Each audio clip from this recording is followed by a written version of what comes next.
And you got a taste of it last year, getting your call up to the big leagues. Had some big moments in pinstripes. What do you take away from last season?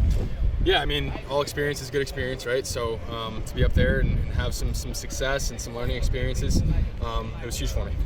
You look at today, you're in there catching. I talked to Tanner Swanson earlier this spring, and he said you put in a ton of work behind the plate this spring, this off season. Just what were you working on in particular?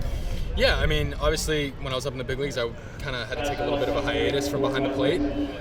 So the focus this offseason was just go back to sharpening what I'm good at, receiving the baseball a lot, working on my blocking, my throwing, really just becoming a well-rounded catcher. Where do you see your future line, behind the plate or at first base?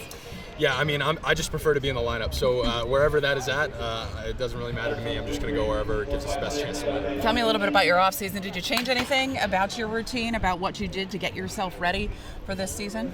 Not a whole lot. I mean, just making sure to stay healthy, prepare my body for the workload. I know I was going to be catching a little bit more heading into spring, so kind of just preparing my body to do that and hopefully just hit the ground running once I got here. Keeping it with catching, any pitcher that you've caught so far this spring that's really stood out to you? Oh man, all the guys here are so good. It's hard to just pick out a couple. I really enjoyed catching some of our new acquisitions like Max Fried. He's been really fun to catch. Devin Williams has been fun to catch. Obviously guys like Garrett Cole, Carlos Rodon. The list goes on and on. I mean, we just got a lot of talented pitchers. You mentioned Fried. What's it like from your vantage point, seeing some of the stuff he's able to throw?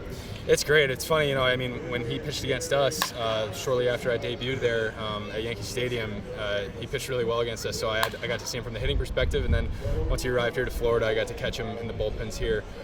So to see it from the catching perspective just gave me a new outlook on his stuff and maybe how we can help optimize what he does and also just capitalize on what he already does really well.